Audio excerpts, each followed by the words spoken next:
Being the youngest and only girl in the family, a Pechakucha presentation. Once upon a time, in a small barangay in Valencia town called Kalayugan, there's this married couple who had two sons named Binji and Janro. The two siblings were just a year apart, and the couple had no daughter. Well, that's the problem.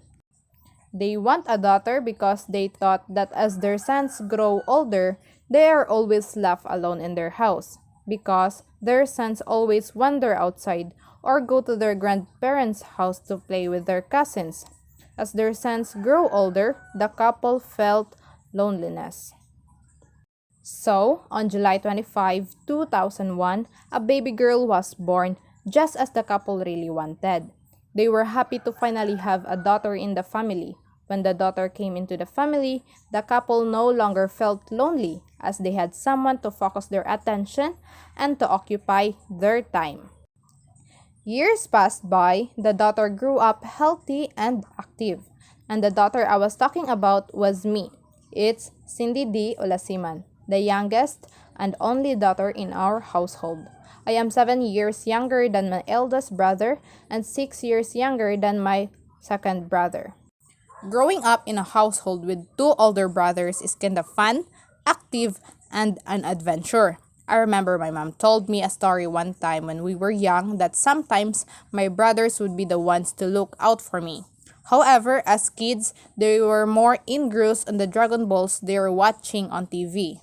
And then there is me crawling on the floor on the way to our door. And minutes later, I fell on the ground, 5 steps apart from the small balcony. My mom, who was just doing the laundry, heard a baby wailing.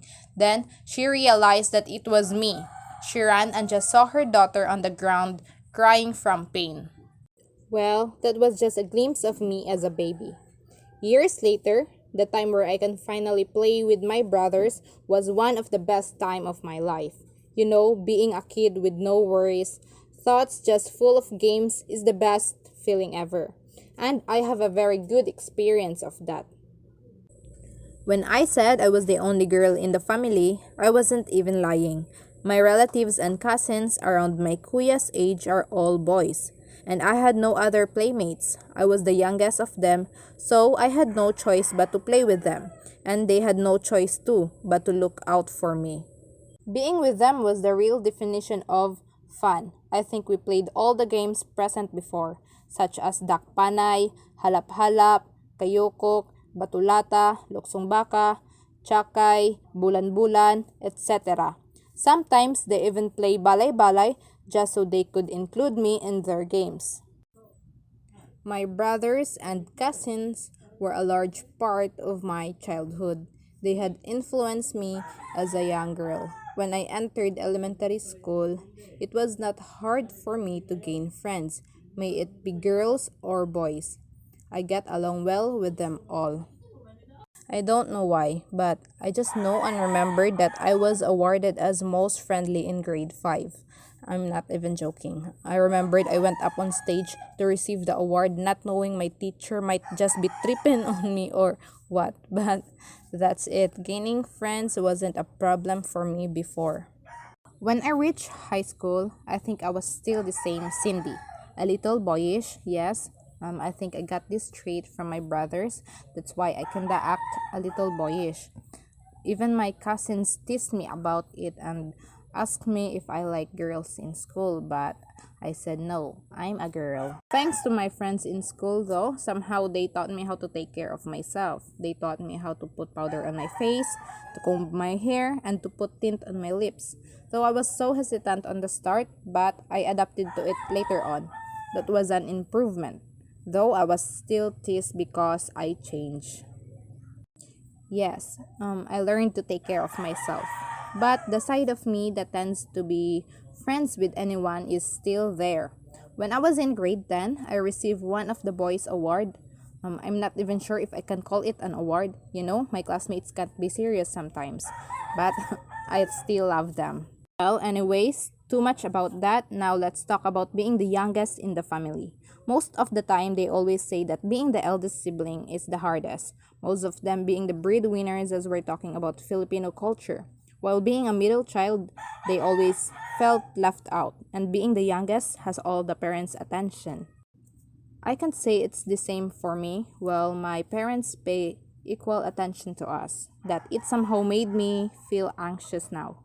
My brothers all graduated from college and are now working. They have expectations on me to be good in school. And honestly speaking, it makes me feel pressured. You know the feeling when you're having dinner with your mom, then she suddenly asks you, how's school? And talk about plans for the future. I mean, it's not bad to have plans for the future, but when your parents and your eldest brother expect so much, like how my mom told me to go abroad in the future, it feels so heavy in my chest. The pressure is real, especially when I see some of my friends being so talented. While here, I am having hard time figuring out what I like to do, and I'm just doing my best to pass this semester because I don't want to disappoint my family. Though I am very thankful to have such supportive friends that always there when I need help. Despite the pressure, I am still glad I have my friends and family who show their support to me. Yes, they have high hopes for me, but at the same time, they take care of me. Especially my eldest brother who always check on me if I'm doing okay or do I feel bored staying in the house for too long or if I am doing fine with my studies. Since I take the path where I face my fears, which is to talk and be exposed in public, I really need to give 101% of my effort and come out of my shell to graduate. And I'm honestly trying my best, and I hope I could taste the sweet fruit out of it for my family to be proud of their one and only youngest daughter. That's all, and thank you for listening.